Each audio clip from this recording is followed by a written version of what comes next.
Hi friends, ಎಲ್ರಿಗೂ ನಮಸ್ಕಾರ. ಇವತ್ತು ನಾನು ಮಕಾನ ಅಥವಾ ಕಮಲದ ಬೀಜ ಅಂತ ಕರೀತಾರೆ ಇದನ್ನು ಬಳಸ್ಕೊಂಡು ಮಕಾನ ಚಾಟ್ ಹೇಗೆ ಮಾಡೋದು ಅಂತ ತೋರಿಸ್ಕೊಡ್ತಾ ಇದ್ದೀನಿ. ಮೊದಲಿಗೆ ಒಂದು ಪ್ಯಾನ್ಗೆ 1 ಸ್ಪೂನ್ ತುಪ್ಪ ಅಥವಾ ಎಣ್ಣೆ ಯಾವುದಾದ್ರೂ ಹಾಕ್ಕೊಳ್ಳಿ. ನಾನಿಲ್ಲಿ ತುಪ್ಪನ ಹಾಕ್ಕೊಂಡಿದ್ದೀನಿ. ತುಪ್ಪ ಚೆನ್ನಾಗಿ ಬಿಸಿಯಾದ ನಂತರ 1 ಸ್ಪೂನ್ ಖಾರದ ಪುಡಿ, 1/2 table spoon turmeric powder, 1/2 table spoon jeera powder, 1/2 table spoon chaat masala, ರುಚಿಗೆ ತಕ್ಕಷ್ಟು ಉಪ್ಪನ್ನು ಹಾಕಿ ಎಲ್ಲದನ್ನು ಚೆನ್ನಾಗಿ ಮಿಕ್ಸ್ ಮಾಡ್ಕೊಳ್ಳಿ. ಇವಾಗ ಇದಕ್ಕೆ ಮಕಾನ ಹಾಕಿ ಮೀಡಿಯಂ ಫ್ಲೇಮಲ್ಲಿ ಕ್ರಿಸ್ಪ್ ಆಗೋವರೆಗೂ ರೋಸ್ಟ್ ಮಾಡ್ಕೊಳ್ಬೇಕು. ಸೇಮ್ ಇದು ಪಾಪ್ಕಾರ್ನ್ ಇರುತ್ತೆ ನೋಡಿ, ಅದೇ ರೀತಿಯೇ ಇರುತ್ತೆ.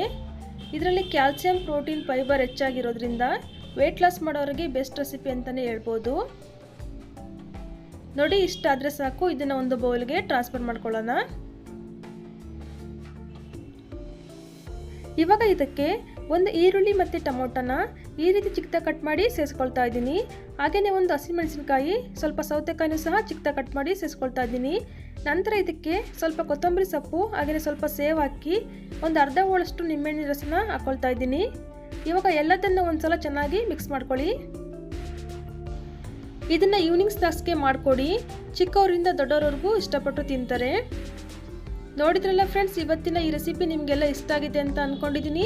ಇಷ್ಟ ಆಗಿದ್ದರೆ ವಿಡಿಯೋಗೊಂದು ಲೈಕ್, ಶೇರ್, ಕಮೆಂಟ್ ಮಾಡೋದನ್ನು ಮರಿಬೇಡಿ. ಮತ್ತಷ್ಟು ಈಸಿ ರೆಸಿಪಿಗಾಗಿ ನಮ್ಮ ಚಾನಲ್ನ ಸಬ್ಸ್ಕ್ರೈಬ್ ಮಾಡ್ಕೊಳ್ಳಿ. Thank you for watching.